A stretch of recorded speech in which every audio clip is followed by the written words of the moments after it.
My mother-in-law smiled across the Christmas dinner table and said, "Honestly, Emily, if you're going to sit there looking miserable all night, maybe you should just go home." Nobody laughed this time. Not even Lauren. I looked at Mark, waiting for him to say something, anything. He stared at his plate. Carol picked up her wine glass, like she hadn't just humiliated me in front of his entire family. "I'm not trying to be rude," she added. "I just think everyone would enjoy themselves more if we stopped pretending everything was fine." My throat tightened. "Everything is fine," I said quietly. Carol gave me a sympathetic smile. "That's exactly what I mean." Across the table, Lauren looked down at her napkin, but I caught the corner of her mouth lifting. My father-in-law, Robert, took a slow drink of water. Mark finally spoke. "Mom, can we please just have dinner?" Carol turned toward him. "Of course." Then she looked at me. I was only trying to help. He nodded. "Okay." And somehow, that made the room even more uncomfortable. Because I didn't cry. I didn't argue. I didn't defend myself. I just sat there while the people who were supposed to be my family decided, one by one, that I was the easiest person at the table to hurt. What they didn't know was that my grandfather had been sitting at the far end of that table the entire time. He hadn't said more than 3 words all evening.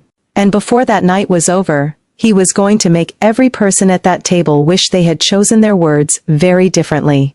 But I didn't know that yet. At that moment, all I knew was that I wanted to disappear. I'd spent the entire afternoon helping prepare for Christmas dinner. I had arrived 2 hours early, because Carol had asked me to.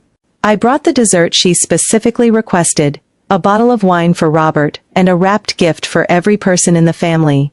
I even remembered Lauren's favorite chocolates. That was how I had always handled Mark's family. I tried. Maybe too hard.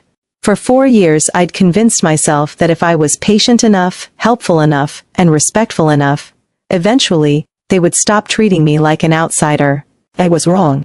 And Christmas dinner was when I finally understood just how little they thought of me. It had actually started before we sat down. Carol had looked at my sweater and said, "Oh, that's what you're wearing?" I laughed because I thought she was joking. "Yeah. Is it okay?" She smiled. "Of course." Then she looked at Lauren. Lauren looked at me. Neither said anything. I should have known. Instead, I went into the kitchen and started helping. Carol followed me a few minutes later. "You don't have to do that," she said. I turned around. "I don't mind." "I know." She paused. "But you always feel like you have to prove something." I stared at her. "What do you mean?" She opened a cabinet. "Nothing." "Owl." She sighed. "Emily, please don't make everything so serious." I hadn't even said anything. That was when I realized she wanted me confused. If I challenged her, she'd tell everyone I was dramatic. If I stayed quiet, she'd keep going. So I went back to setting the table. A few minutes later, Mark came into the kitchen. "Everything okay?" Carol immediately smiled. "Of course." Then she walked away. Mark watched her go. I looked at him. "She doesn't like me." He sighed. "Can we not do this tonight?" "I didn't start anything." "I know. Then why do you always say that?" He rubbed the back of his neck. "Because every time my family gets together, something happens." I stared at him. "That should tell you something." He didn't answer. Then he kissed my cheek. "Please, just try to have a good night." I remember thinking that was a strange thing to say to your wife. Not "I'll handle it." Not "I'll make sure nobody treats you badly." Just try to have a good night. So I did. I tried. Until dinner started. The first 20 minutes were almost normal. People talked about work. Robert complained about traffic. Lauren talked about a vacation she was planning. Mark laughed at something his uncle said. I sat beside him and tried to participate. Then Carol brought up Mark's promotion. "Everyone knows he's getting the regional director position," she said. Mark shook his head. "Nothing's official." His father nodded. "It will be." Carol smiled proudly. "My son has worked hard." I smiled. "He has?"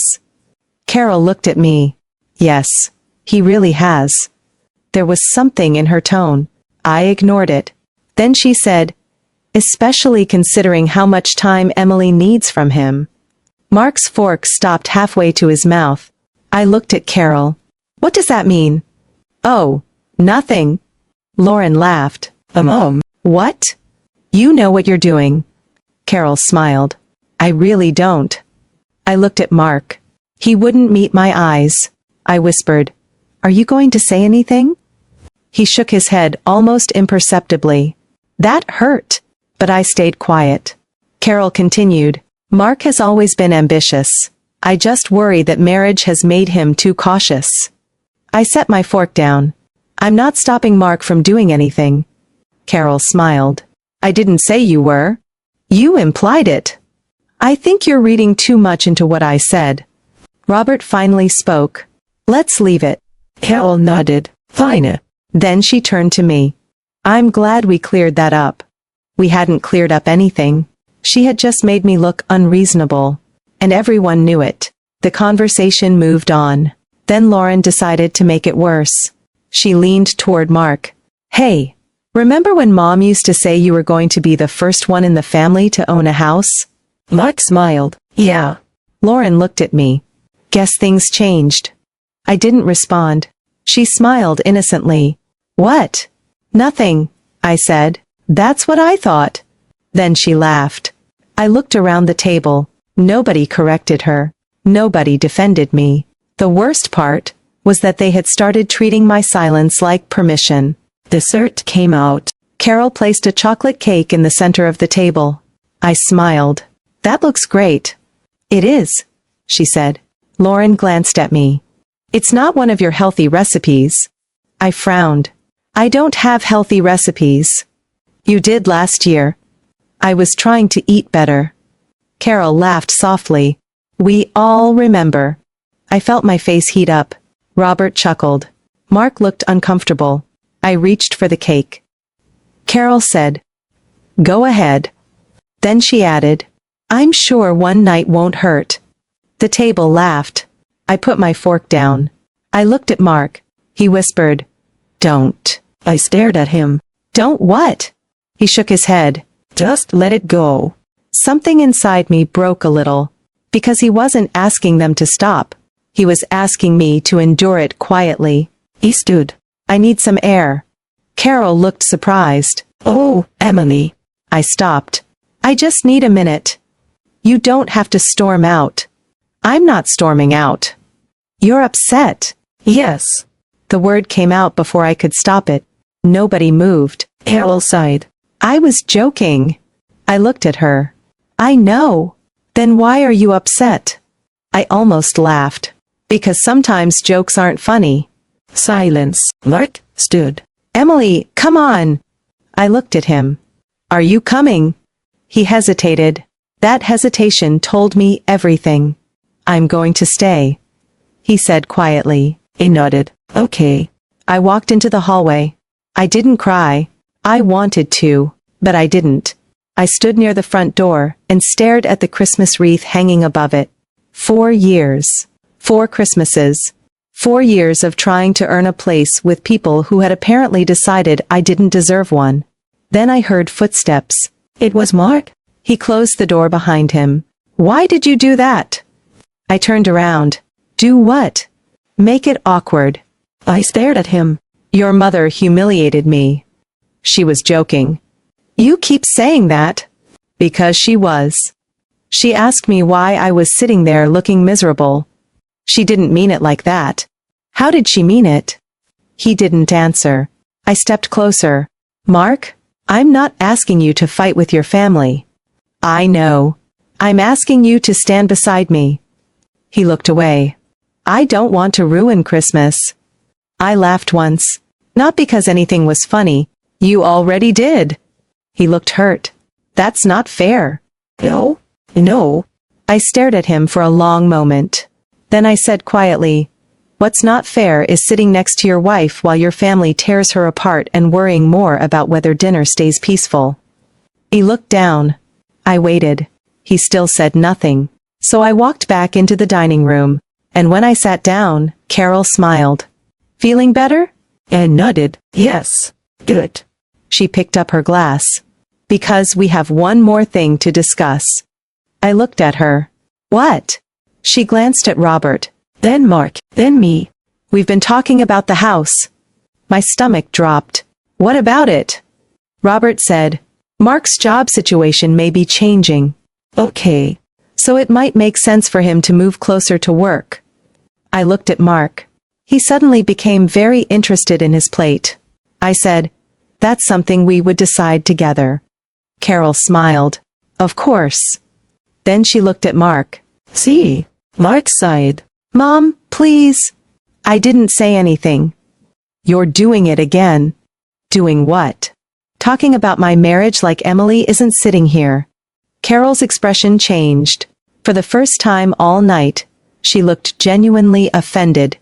I was trying to help. I looked at her. I appreciate that. She smiled. But then she said something that made the entire table go silent. I just don't want Mark to wake up one day and realize he gave up his future for someone who never understood him. Mark's head snapped up. Mom. Carol held up her hands. Fine. She looked at me. I'll stop. I stared at my husband. He looked ashamed. But he still didn't defend me. Then Lauren spoke. Can we just open presents? Everyone seemed relieved. I wasn't. We moved into the living room. The Christmas tree lights reflected against the windows. There were wrapped gifts everywhere. For a few minutes, it almost felt normal. Then Lauren handed Mark a large box. This one's from me. He opened it. A watch. Wow. He smiled. Thanks. She hugged him. Then she looked at me. Sorry, Emily. I didn't get you anything. I smiled. That's okay. She shrugged. I wasn't sure what you'd like. Carol immediately said, that's not true. Lauren looked at her. What? You know exactly what she likes. They both laughed. I didn't understand the joke. I didn't need to. Then Carol handed me a small box. For you. I opened it. A candle. I smiled. Thank you. You're welcome. I put it beside me. Then Robert handed Mark an envelope. This is from your mother and me. Mark opened it. His expression changed. What is this? Just something to help with your future, Robert said. I glanced at the paper. It looked like a check. Carol smiled. We want you to have options. Mark looked at me. For a second, something passed between us. Maybe guilt. Maybe embarrassment. Then he said, thank you. I nodded. You're welcome, Carol said. I almost corrected her. She hadn't given it to me, but I didn't. At that point, I was tired. Not physically, emotionally. I had spent the entire evening trying to convince myself I belonged at a table where everyone seemed determined to remind me that I didn't. Then my grandfather caught my eye. He was sitting quietly near the fireplace. He had barely spoken all night. He was 81 years old, and he had always been that way. Quiet, observant. He never interrupted people. He never fought for attention. When Grandpa entered a room, you didn't always notice him immediately. But when he looked at you, you felt like he noticed everything. He looked at me now. Then he looked at Mark. Then, at Carol. His eyes stayed on Carol for a few seconds. She noticed. Dad. He said nothing. She smiled awkwardly. You okay? Grandpa nodded. Fine. That was the first thing he'd said in almost an hour. I smiled at him. He nodded back. I didn't know why, but that tiny gesture made me feel less alone. Then Carol looked around the room. I think everyone has had a long night. He stood. I'm going to head home. Mark stood immediately. I'll come. I looked at him. Okay. Carol sighed. Emily, please don't leave upset. I stopped. I'm not upset. You are. I'm tired. She walked toward me. I don't want you thinking anyone here doesn't love you. I stared at her. She smiled. Because that's not true. For 1 second, I almost believed her. Then she whispered, so quietly only I could hear. Family just has standards. I looked at her. What does that mean? She stepped back. Good night, Emily. I felt something cold settle in my stomach. Mark came over. Let's go. I looked at him. Did you hear what she said? He hesitated. No. Never mind. I grabbed my coat. Then Grandpa spoke. Emily, I turned. He was still sitting in his chair. Don't go yet. I looked at him. Grandpa. He nodded toward the table. Is it? I glanced at Mark. He looked confused. Carol looked annoyed. Robert looked nervous. And Lauren suddenly wasn't smiling anymore. I sat back down. Grandpa didn't explain. He simply looked around the room. For the first time all night, nobody spoke. Grandpa's eyes moved from one person to another. When he looked at Mark, Mark shifted in his chair. Grandpa, Mark said quietly. Grandpa raised his hand. Mark stopped. I looked at my husband. He looked nervous. Not embarrassed, nervous. That was when I realized something strange. Whatever Grandpa knew, Mark knew it mattered. Carol cleared her throat. Dad, I think we've had enough family drama for one night. Grandpa looked at her. You're right. She relaxed. Then he added, that's why I'm going to end it. Her face changed. Robert sat straighter. Lauren looked at Mark. Mark looked at the floor. I felt my heart start beating faster. Grandpa reached for his water. He took one slow sip. Then he set the glass down. Nobody moved. Outside, snow had started falling harder. The Christmas lights blinked quietly behind us. Grandpa looked at me. There was something in his expression I couldn't understand. It wasn't anger. It was certainty. Then he looked at the rest of the family. He slowly put down his fork. The sound of metal touching the plate seemed impossibly loud. He pushed his chair back. He stood. Every conversation stopped. Every face turned toward him. Even Carol went completely still. Grandpa looked around the table, one person at a time. Then his eyes stopped on Mark. Mark swallowed. Grandpa. Grandpa didn't answer. He looked at me instead. And just before he opened his mouth to speak, I realized from the look on everyone's faces that whatever he was about to say wasn't going to be about Christmas dinner at all. Grandpa took a breath and said, before any of you say another word, there's something you all deserve to know. For a second, nobody moved. I could hear the faint hum of the refrigerator in the kitchen, and the ticking of the clock above the fireplace. Carol's hand froze around her wine glass. Lauren stopped smiling. Robert looked at Grandpa like he had suddenly become a stranger. And Mark, my husband, finally looked directly at me. That was the first time all night he had done it. Grandpa didn't raise his voice. He didn't need to. He simply kept one hand resting on the back of his chair and looked around the table. Then his eyes settled on Carol. You've spent the last hour making my granddaughter feel like she doesn't belong in this family. Carol blinked. I don't know what you mean. Grandpa gave her a tired look. Yes, you do. Nobody laughed this time. I sat completely still, my hands folded in my lap. Part of me wanted to cry. Another part of me felt strangely numb, because for the first time that night, someone had actually said out loud what everyone else had been pretending wasn't happening. Carol put her wine glass down. Dad, this is a family dinner. I think you're misunderstanding. No, Grandpa interrupted. I understand exactly what's happening. Robert shifted in his chair. Dad, maybe we should all calm down. Grandpa looked at him. Robert, you've been sitting there for almost an hour watching your wife insult my granddaughter. You haven't said a word. Robert's face tightened. I didn't think it was that serious. Grandpa's expression changed. Not dramatically. Just enough for me to see the disappointment. That, he said quietly, is exactly the problem. Mark lowered his eyes. I looked at him and waited. I don't know what I expected. Maybe an apology. Maybe him finally saying, Dad, Mom, stop. Instead, he whispered, Grandpa, please. Grandpa turned toward him. Please what? Mark swallowed. I don't want this to become a bigger fight. Grandpa nodded slowly.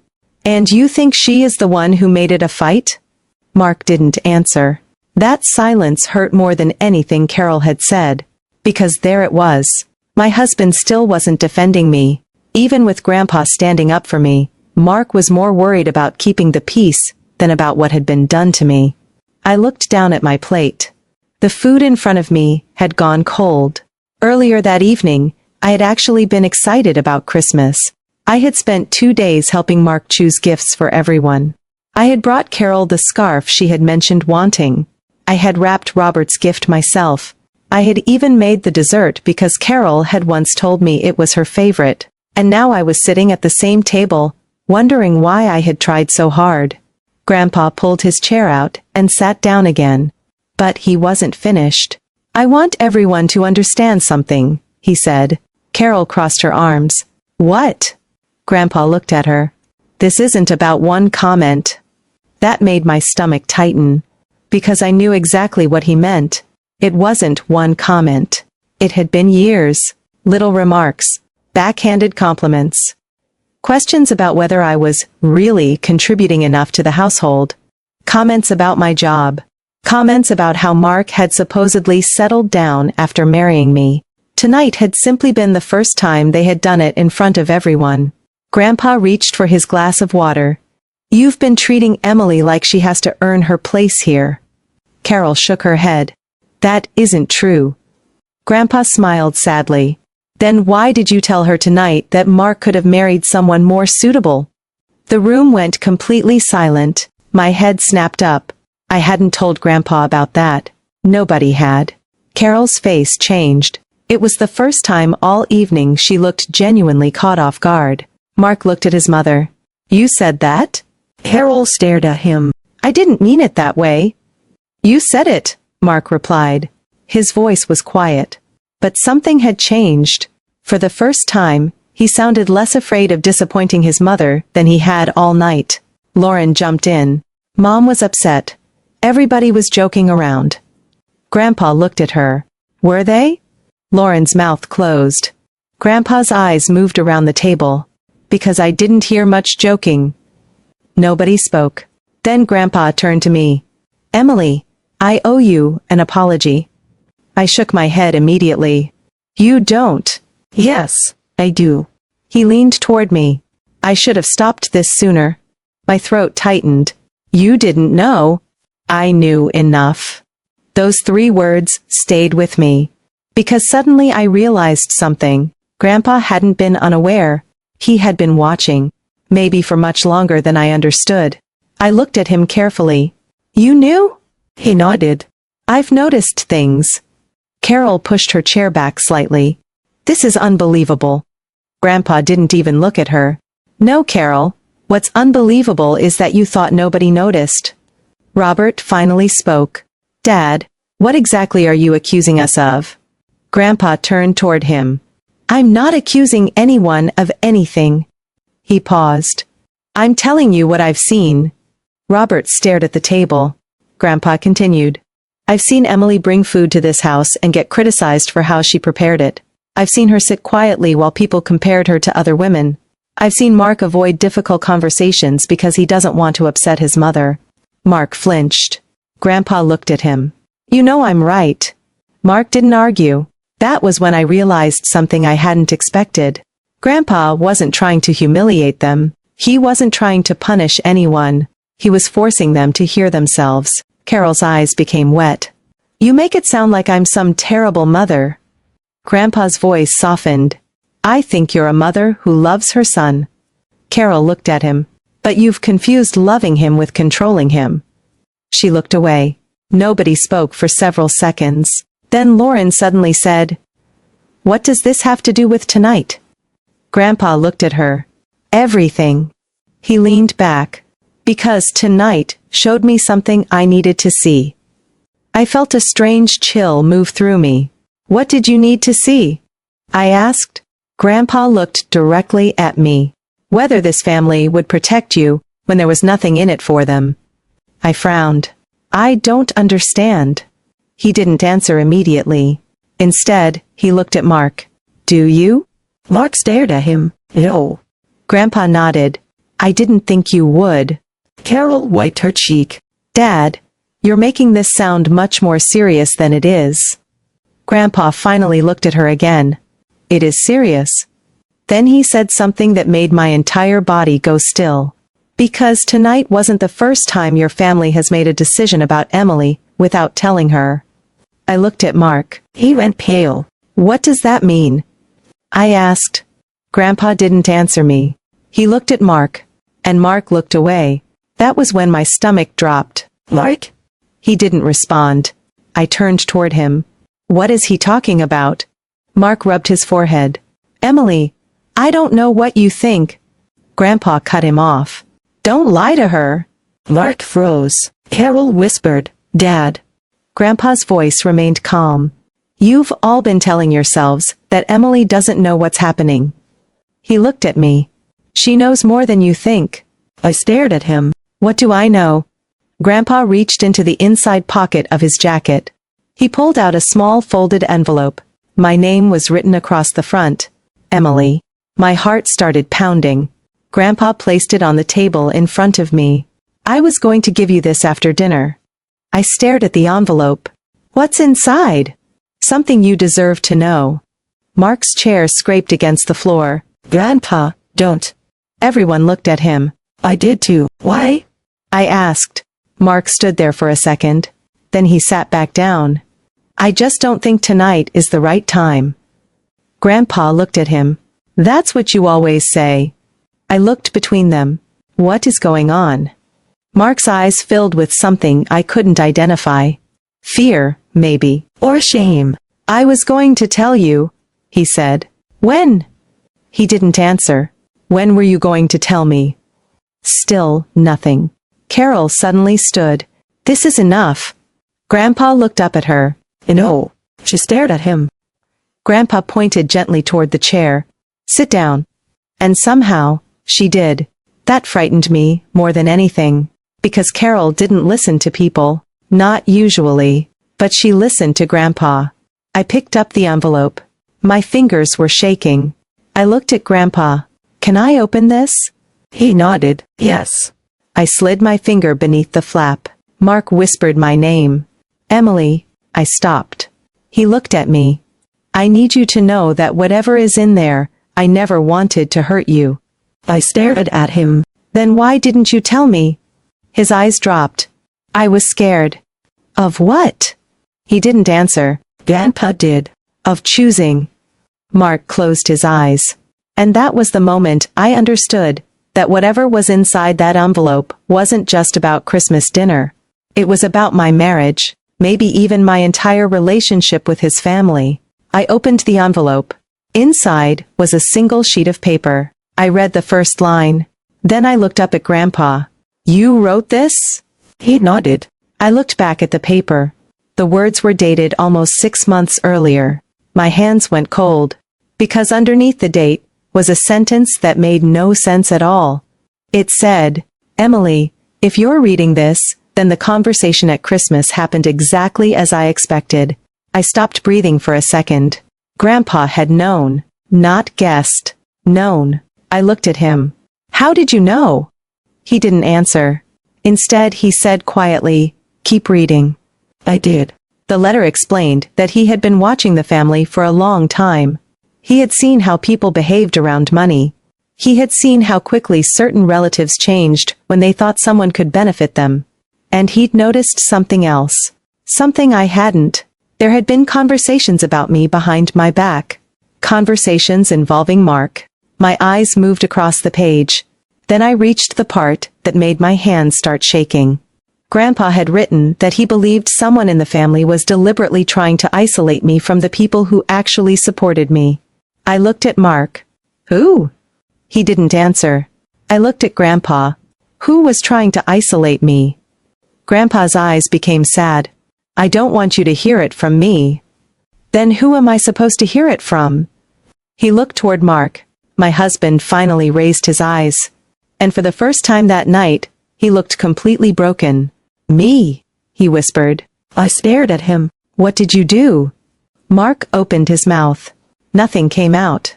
Carol covered her face with one hand. Lauren looked at her mother. Robert stood slowly. Mark?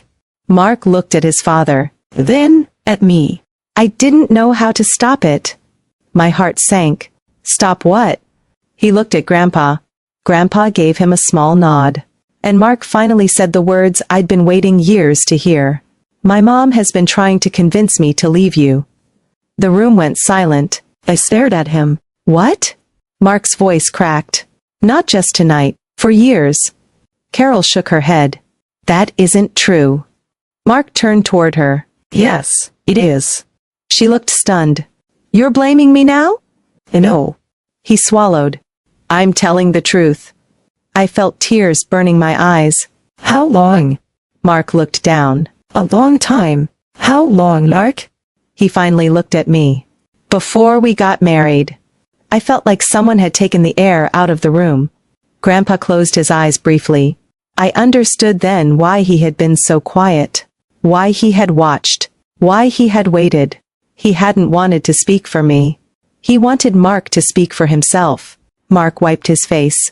My mom kept telling me you weren't right for me. She said you weren't ambitious enough. She said I was giving up too much. Every time we had an argument, she'd tell me I should reconsider the marriage. Carol whispered, I was trying to protect my son. Mark shook his head. You were trying to control my life.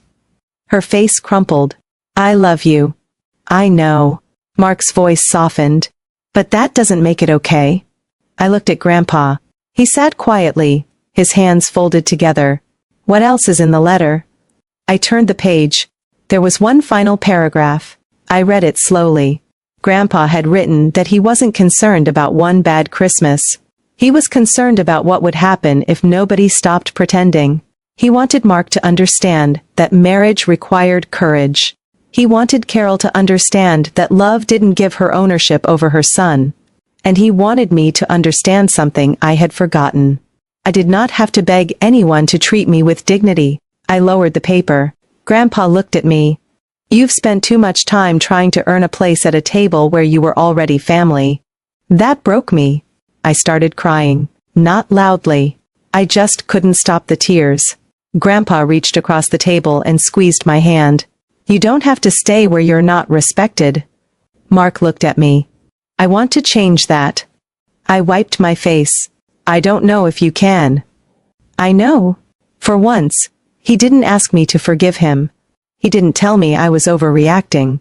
He didn't defend his mother. He simply sat there and accepted what his silence had cost. Carol quietly said, Emily, I'm sorry. I looked at her. She was crying now too. I really thought I was helping. I know, I said. And I meant it. That was the strange part. I didn't hate her. I was hurt by her. There was a difference. Robert came over and stood beside me. I should have spoken up, he said. I looked at him.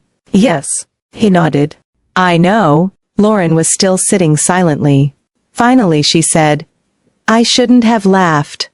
I looked at her. Oh. She nodded. I was trying to fit in with everyone else. Grandpa looked around the table. And that's how families lose each other.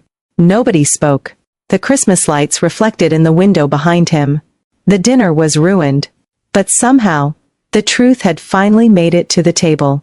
Mark reached for my hand. I didn't pull away. But I didn't hold it either. Not yet. I need time, I told him. He nodded. You can have it. Grandpa smiled faintly. That is all anyone can ask for. I folded the letter and placed it back inside the envelope. Then I looked around the table. For years, I had thought the hardest thing about being part of this family was getting them to like me. I realized that night that I had been asking the wrong question. The question wasn't whether they liked me, it was whether they respected me. And sometimes, the answer takes years to see. Grandpa eventually stood again. This time, nobody tried to stop him. He looked at each of us before putting his coat on. Christmas isn't supposed to be about proving who's right, he said. It's supposed to remind you who you're willing to stand beside when things get difficult. Then he looked at Mark. Remember that. Mark nodded. I will. Grandpa looked at me last. And you? I smiled through my tears. I'll remember too. He nodded. Good. I didn't leave that house with a perfect family. I didn't leave with everyone suddenly transformed into better people. And I didn't magically forget years of hurt, because one man finally stood up at dinner. But I left knowing something I hadn't known when I walked in. My dignity wasn't something my in-laws could give me. And it wasn't something they could take away. Mark and I eventually spent months working through what had happened. It wasn't easy, and I didn't forgive him overnight. He had to learn that being a good husband wasn't simply avoiding arguments. Sometimes it meant standing beside the person you loved, even when standing beside her made someone else angry. Carol and I slowly rebuilt a relationship too. Not the relationship I had imagined. A more honest one. There were boundaries now. Real ones. And surprisingly, she respected them. As for Grandpa, he never mentioned that Christmas dinner again. A few weeks later, I asked him why he had waited so long to speak. He just smiled. Because sometimes, he said, people need to reveal themselves before they can be held accountable. I never forgot that. That Christmas wasn't the night my in-laws humiliated me.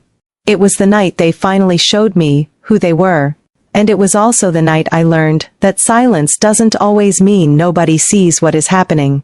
Sometimes the quietest person in the room is simply waiting for the right moment to remind everyone else what matters.